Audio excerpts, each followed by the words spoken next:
Royal life may look like diamonds and tiaras from the outside, but for Meghan Markle, the inside apparently felt closer to a gated community with no exit sign. After the fairy-tale wedding in 2018, the newly minted Duchess walked into what she thought would be her royal dream home, only to discover Nottingham Cottage, the tiny two-bedroom starter house sitting quietly on the grounds of Kensington Palace. To the world, it was charming. To Meghan, it was a problem. According to insiders, she saw it as small, limiting, and at one point even likened life at Kensington Palace to a kind of prison. And that was before the novelty of having guards, gates, and gold-plated curtains wore off. Once the glamour faded, the daily reality hit. Being driven from the palace to every official event, same gates, same car, same routine, and suddenly the royal lifestyle felt less like a fantasy and more like a very expensive hamster wheel. Less than a year in, the Queen offered a solution: Frogmore Cottage. A wedding gift. 5 bedrooms. A blank slate. And £2.4 million in renovations to make it feel like a Californian condo. They added underfloor heating, soundproofing, designer touches, and even a copper bath straight out of an architecture magazine. But instead of cheering, Meghan took one look around Windsor and reportedly said the words that now haunt every royal biographer: "I don't want to retire to rural obscurity."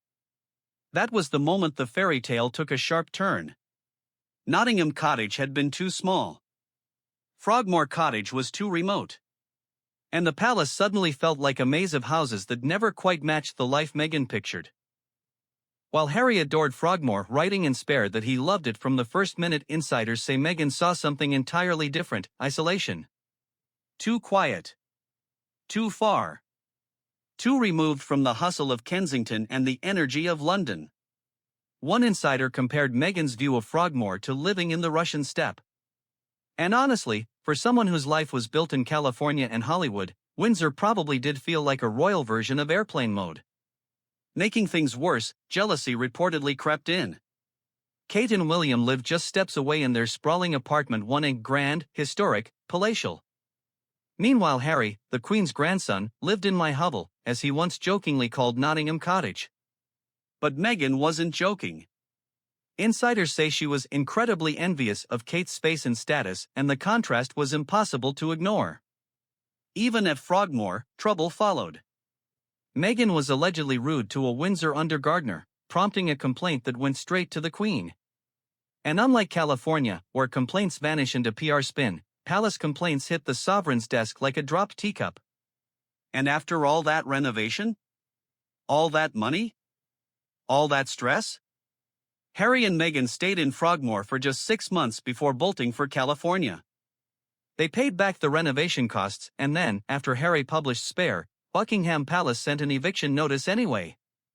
Frogmore was empty once again, offered to Prince Andrew, who refused it because he felt it was beneath him. Only in the royal family could a 5-bedroom home be dismissed as a demotion. But the heart of the story sits quietly beneath the property drama.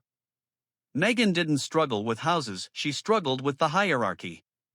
With tradition. With a life where you don't choose your schedule, your staff, your space, or even the walls around you. She expected a castle. She got a cottage.